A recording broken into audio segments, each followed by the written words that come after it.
things exciting. Discover discussion. Swap guns for tongue. And germ for concussion. Envelop your foes in one massive kiss. And come to the Friday night Armistice.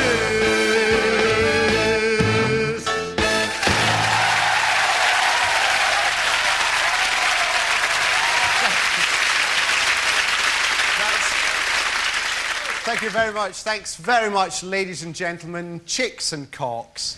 And welcome to a brand new series of the Friday Night Armistice. And I'll do a deal with you right now. I promise not to talk about football if you in the audience promise not to sing songs about my poor lack of form. And then gobbin me and then get up to buy a pie. OK, is that a deal? OK, right, on to talking about football then. And in the week, Sky B have bought up the music rights to the chants sung by supporters. The game's proving a real money spinner. Now, in Soho, men are frequenting seedy football joints, where for £10 you can hire a lap footballer who'll come and dribble on your table for half an hour. And you're allowed to cheer, but not touch. Meanwhile, there was shock news for God this week when an opinion poll revealed that only 43% of the population now believe in him. So let's now take that result and see how it translates into church attendance if there was a Sunday tomorrow. Here we go. There's the church, there's the people, and there's hardly anyone there. So, projecting onto a larger scale, this is just a bit of fun. Let's look at the state of the parties in heaven at the moment. There go the angels. God on 43%, not enough for overall control. So it's a hung heaven, agnostics with a balance of power, and maybe Satan doing a deal with some of the other extreme religious parties to get him into heaven for the next 5 years. But the main news is the Ulster peace talks, and with Sinn Féin being locked out, Gerry Adams was determined to get his message across any way he could, as the presenters of BBC's Live and Kicking found out.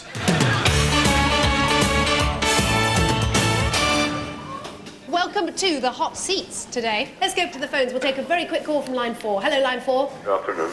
Yeah, what's your question? Well, I have made my position and the position of Sinn Féin very clear.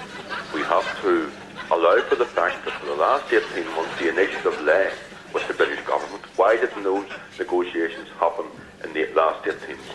That was a fantastically asked question. Thank you. I just wanted you to know that. Perfect. Brilliant. Perfect. Yes. Go ahead, guys. I think the best thing to do is maybe to get in touch with the BAF, which is the British Athletics Federation. Sounds like good advice to me. Does it to you? Thank you. Yeah, you're going to take them up on it? Well, I think that the IRA is persuadable. Good. Thank you very much for your call. Bye-bye.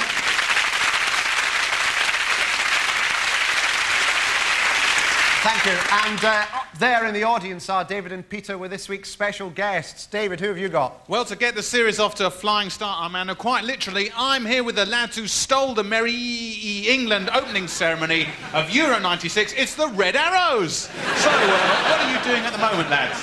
We're sitting in a typical arrowhead formation. That's fantastic. Now, these men are only 8 feet apart, ladies and gentlemen. Just one error could spell disaster. Amazing. A real privilege. That's great. It must be really exciting to go to all those exciting events, yeah? Well, you don't actually get to go to them. You just sort of fly past them. It's a shame, really. Right, OK, thank you. There we have the Red Arrows. OK, and Peter, who are you perched next to? Well, Armando, I'm with some of our younger supporters who've turned up in Friday Night Armistice strip. Thank you, lads. There I are. There's the kit in use. They're very good. They're well done, boys, of course. But I'm sorry, but that is last year's strip you're wearing. But this year's is in the shops, priced only £139.99. It's got the Coca-Cola logo on the back. Now, come on, all your mates have got one. You don't want to be shunned. You got any money? Cheers. There you go. And talking of children, on to Jack Straw's single-handed purge of them now, because an evening curfew on the under-10s has been suggested by Labour's Shadow Herod. An appalling restriction of children's freedom, which is why it's good, because Because if God had meant kids to be out in the street at night, he would have made them in the shape of cat's eyes. How would kids like it if adults went out wandering around in gangs, getting in their way and playing Radio 4 very loudly on a ghetto blaster? Well, we're about to find out because we're going out of a live tour street. And Sue Perkins and Al Murray, you're now out there where you believe some kids to be. Hello, yes, Armando. What we've done is we've got together a group of adults for the Friday night Armistice, and we're going to give children a taste of their own medicine. So we've got our own little posse, a little gang chilling out over there. Great. And what we're going to do is we're going to let down some tyres on children's bicycles. And later on, I'm going to board a bus, I'm going to kneel on one of the seats, and I'm going to turn around and stare at the child behind me and go, ugh. Thank you. All right, more from them later. OK, now, oh my God, look! The Red Arrows have reformed. Hey! It's a spectacular circle. Oh, fantastic. Look at that. Those men are sitting at 180 miles an hour, ladies and gentlemen. There used to be thousands of red arrows, but then someone introduced the grey arrows into this country, and they just supplanted them. Now there's only a few red arrows left. Oh. I actually saw a very sad sight the other day, because I saw the Red Arrows go past, and then 5 miles after them there was a little runt red arrow. Oh. Just coughing and spluttering. And they just left it up in the sky to die. It was dreadful. Ulster. Ulster. Ulster. Right, yes. The main news this week has been the Northern Ireland peace talks, sponsored by Pepperami, the official snack of Ulster 96. And to join in the fun, some of you may have seen this at your breakfast table.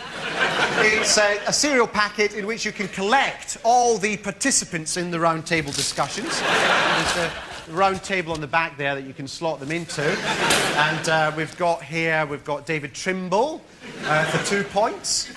Dick Spring with a 3D moustache. Patrick Mayhew, 2 points. And what's this one? Oh, this is good. This is a gold card. This is Monica McWilliams of the Northern Ireland Women's Coalition. She's rare, so you get 10 points for her. So she's good for swapsies. But let's go beyond the packaging and look inside at the real meat or cereal of these talks. As everyone sits down to a round-table discussion, what's this all-important table going to be like? Well, we all went down to Swedish furniture IKEA this afternoon and found one on sale, amazingly. This is the peace table here, or as IKEA calls it, the Parschtable.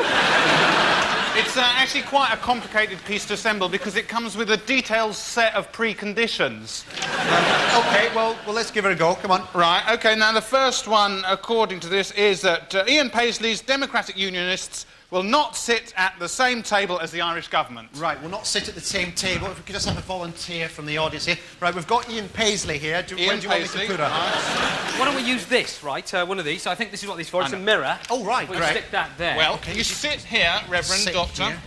Right. You've never been Ian Paisley before, have yeah, you? I'll bring this up here. Put it there. Now, if you just be Ian Paisley into that mirror, right? Just be very staunch, OK? Staunch, fat and 70, OK? Just into the mirror, OK? OK, no, not at the table. No, a bit at the more. table. She's at the table. She's at the table, yeah? There he is now. Now, you see, Ian Paisley at the table, but not sitting at the table. Yes, reflection, not rejection. That's assuming Ian Paisley has a reflection. Great, well, it shows it can be done. It just shows you what you can achieve if you put your mind to it and have some enormous mirrors. Brilliant, OK. Now, the second one is, yes, the chairman must remain completely detached throughout the proceedings. Right, we've got a special chair, Chairman. It's the IKEA Charman Char. And this will allow the chairman to be at the table but completely detached from all other groups, OK? OK, so... Put your hands through there. Right. There he is. Senator George Michael there. Now try handling that. Do you feel objective? Absolutely. Oh. Now, the great thing is that he won't be able to hear what you're saying because of all the glass, all right? So you can call him anything you like. He's as happy as Larry in there. He really is. Just don't make a face, that's all, because, you know, we can see. Right. All right, now, next, it's Dick Spring and David Trimble. Now, apparently the Ulster Unionists will sit with the Irish Republic, but they won't sit face-to-face with them. OK, so right. We've got Dick Spring and David Trimble here, if you could just turn around. Now, which one of you is David Trimble? This one here. Great, all right, you're my favourite. Nice one, right? And so you're Dick Spring, so you'll need your moustache, of course. Okay, yes. yeah. So we have here, they send it with the packaging, the IKEA Sprangtosh. They are. Oh, uncanny! Okay, so you come this way, Okay, I think. and you come here. This way. Now You get just on get the on seats this. together, that's it, and wait for it, and negotiate. No time are they eye to eye. Look at that. All right, and you can say hello to the chairman there and just sort of grimace at him. Staunch. Okay, so, Peter, what are you doing now? I'm just attaching the extendable leg. Bear with me. Thank you. Right, okay. Right. Good. Whilst Peter's doing that, let's fill in the gaps. OK, if you could be Bob McCartney, the UK unionist, just go round by the chairman, just have a nice time. If you could be John Hume, please just sit over there and just mingle, have some nibbles, whatever. Great. OK, if you could be Monica Williams of the Women's Coalition, all right? Actually, I'll tell you, I'm glad you're here. You could give out the sandwiches, love. You can be mother. All right, actually, they are special sandwiches that have been designed for the Ulster Talks by Clement Freud. They're green pepper and carrot. Very nice, very appropriate. All right, they are. And I think we'll put on some music as well and dim the lights. Why not? There we go. Oh, smell it. Here we are, R. Kelly, Bump and Grind. Just to kind of make the mood, I don't know, a bit more romantic, really. I mean, after all, there is a lady present. And we'll be passing out some dope later on. Peter, how are you getting on? Oh, OK, just finished it. Finished the leg.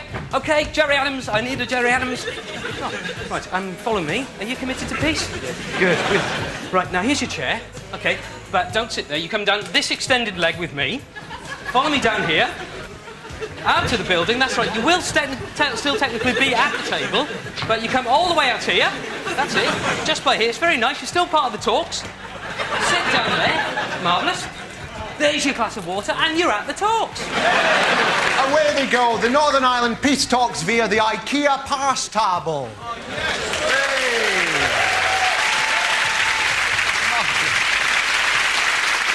Thank you. And we'll come back in 12 months' time to them to see how they're getting on. Now then, as the election race gathers to a last-minute, year-long climax, we thought it would be a good idea to force one now by getting rid of the government's majority of one. All we need to do is to get rid of one Tory MP, cause a by-election, that'll then cause a general election, and we'll have some fun. So, firstly, since MPs are obliged to resign their seats if they go bankrupt, we tracked down some Tory MPs who are reported to be currently in financial trouble and tried getting as much money off them as we could. Starting with the MP for Billericay, Theresa Gorman. OK, Theresa Gorman's big castle is behind me. I'm going to go with these 5 bills to post to her and a big parcel. It's just full of bottles of wine, but there's £2 excess postage to pay on it. So see if we get that off her. Hello, Pizza Express. Yeah, I'd like to order pizza, please. What's the biggest one you got? Yeah, I'll have. Actually, I'll have 7 of those, please. There's quite a few of us here. Okay. It's Roy Thomason MP, at the Houses of Parliament, Westminster. Hi, sorry, got a parcel. The only thing is, there's a £2 excess postage to pay. They haven't put it. I don't know. Hello, my name's David Ashby. You deliver flowers? Yeah, I'd like to order a very, very big bouquet, please. Look inside and there's 1 bottle of wine. Lovely. All right, could you It's cost them a fiver to send it. How much is it? It's £2 extra. Right. And could I just Oh, hello. Are you the landscape gardeners? Yes, I'm phoning on behalf of Theresa Gorman MP. She's very interested in getting landscape gardening done in her home in Billericay. Hello, it's Bob and Jobwick. Can we wash your car? Can you make a donation then, please?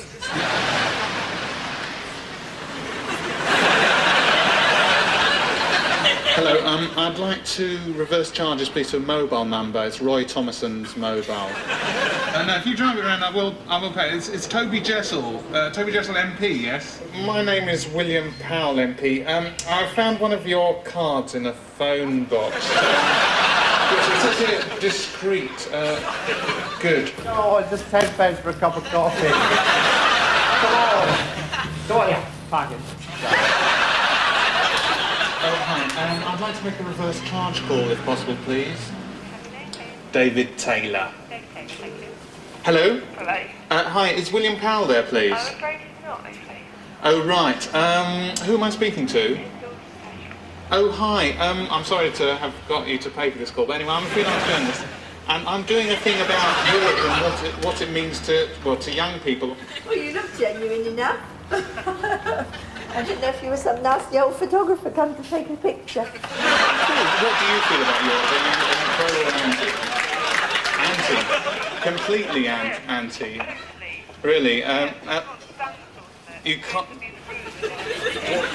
The problem of people who are selfish, who repeatedly disturb those around them, and at the moment can do nothing to stop. Hold on, wait! We're taking camera. We're doing a film for the BBC. We're just in the middle of doing an interview.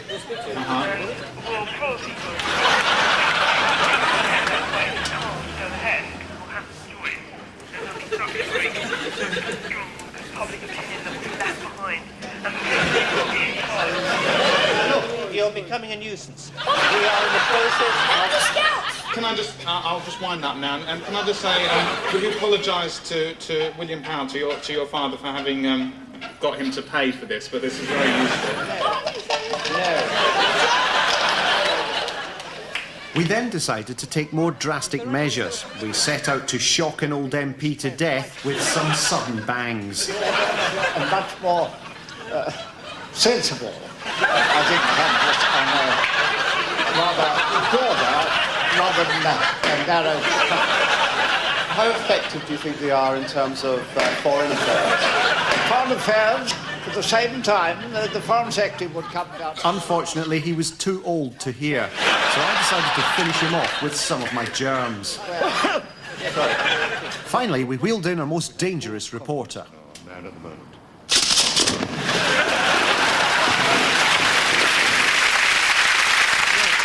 And some of them were never seen again.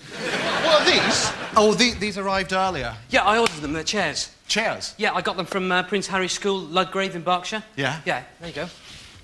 They're mooning chairs! Yeah, exactly. Oh, yeah, they make them in the 4th year crack class. It's lovely, isn't it? That's lovely. I like them. They're disgusting. They're lovely. So quite a nice bit of give, actually. But now, over the last few weeks, I've been recording some of the most remarkable gotchas ever mounted at the expense of respected personalities. And to kick off the series, here's how I got on with respected personality O.J. Simpson.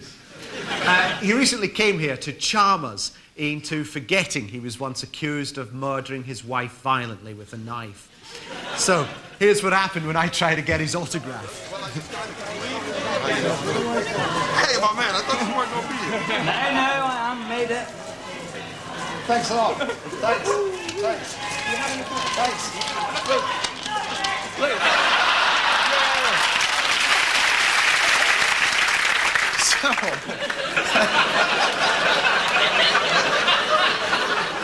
My days on this planet may be numbered. There you go. Here is the piece of paper. I did it, signed O.J. Simpson. Perhaps one of the most valuable and sought-after pieces of paper in the world, which is good, because I'm going to try and sell it to the highest bidder.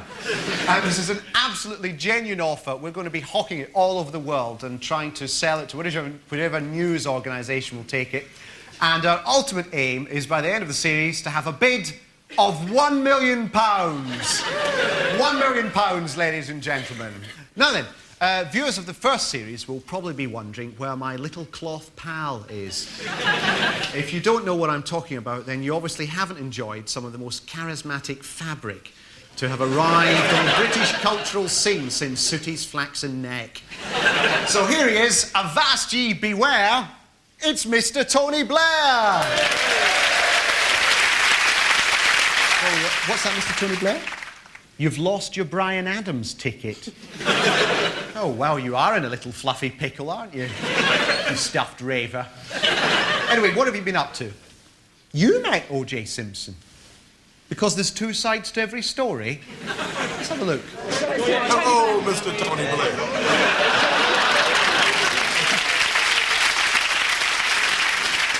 Absolutely. What's that? Oh, my God! Luke! Oh, you're losing stuffing rapidly. Okay, you sit there and staunch the flow. Okay, on we go. Quick impression here. Right, here we go. Ariane rocket scientist. Thank you very much. Now, of course, Ariane is, of course, a symbol of European cooperation, which is why 1 minute into its flight, Britain decided to veto it. But apparently this vetoing everything in Europe policy isn't working. You know, this business of us vetoing every motion at the EC until they give in over beef. Yeah. What's happening is the Europeans are using this veto thing to just wind the British up. They're coming up with all kinds of nonsense motions, and then that we have to say no to. For example, here's today's business here. The first motion this morning was every family in Britain to receive a free Mercedes car from Germany. The next motion was, we say that it's perfectly reasonable for Britain to keep going on about the war 50 years after it finished. And we had to go, no. European teenagers will no longer block our escalators with their multicoloured rucksacks. There to say no to that. There to say no to that. Peter. Hello. The miniaturised area. OK.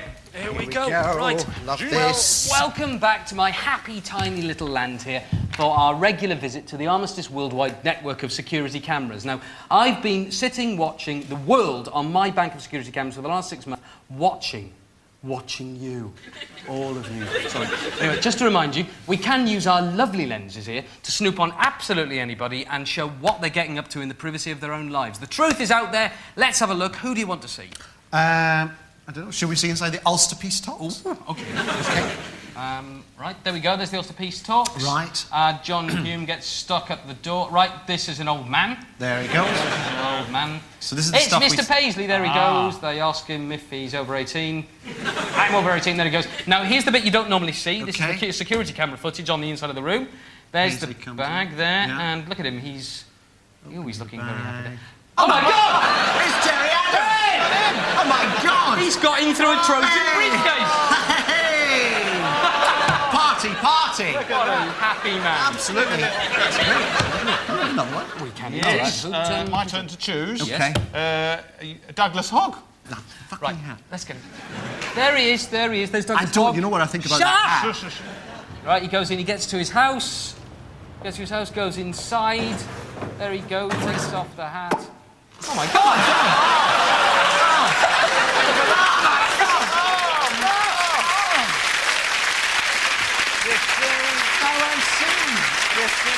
Now I see. That's why we got trouble in Europe. He's a big inflatable man. Very good. OK, back over live to Sue and Al on the streets with a gang of pesky adults. And how's it going? Oh, it's fantastic. Boy, are we annoying. Look at this. Check this out. Right, turn it up. Yeah, annoying. Come on. Excuse me, can you stop that stupid? There's some people trying to get to sticks. Clear up. Check this out, right? Down, Ginger. Down, Ginger. Fantastic. Scarper.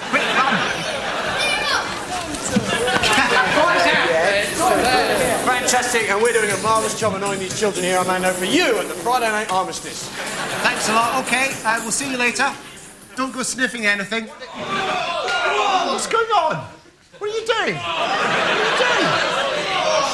You're watching the football.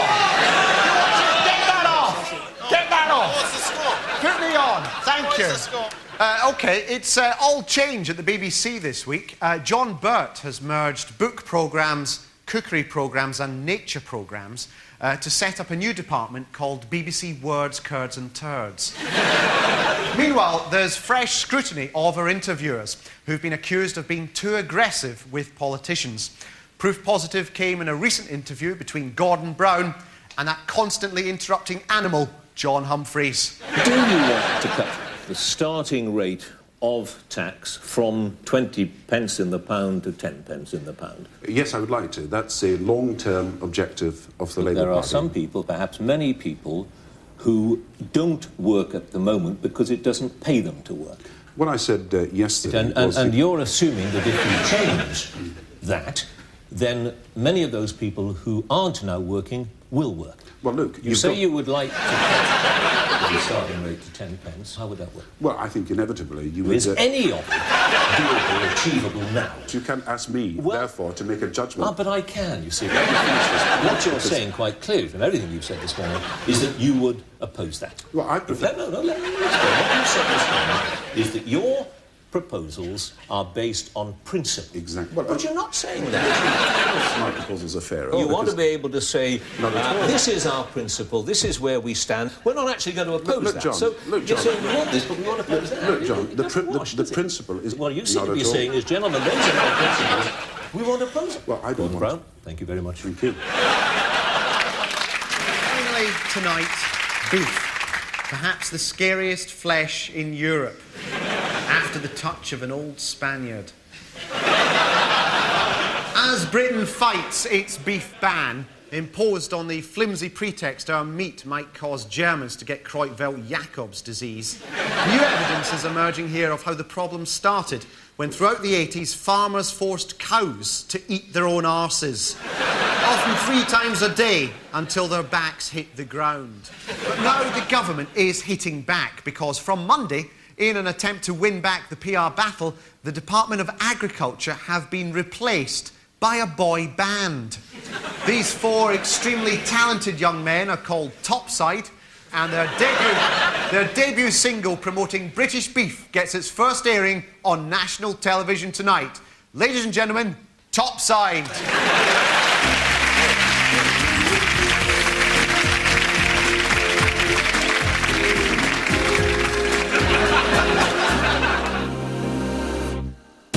I don't care what they think about me, I don't care what they say. I don't care what they think if you're leaving. I'm gonna beg you to stay. I don't care if they start to avoid me. I don't care what they do. I don't care about anything else. Being with you.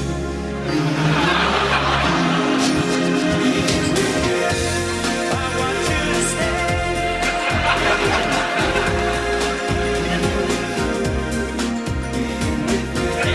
don't care what they say about me.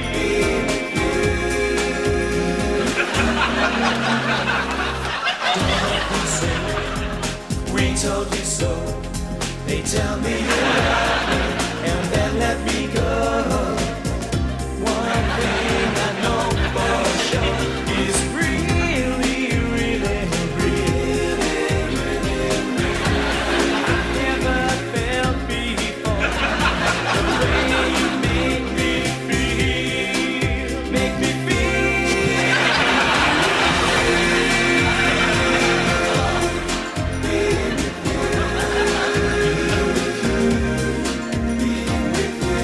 I don't care what they say.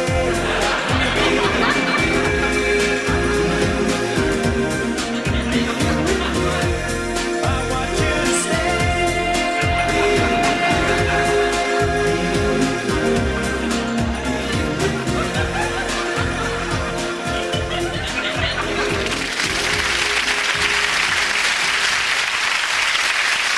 And ladies and gentlemen, here tonight are Topside. Topside, there they are. There they go.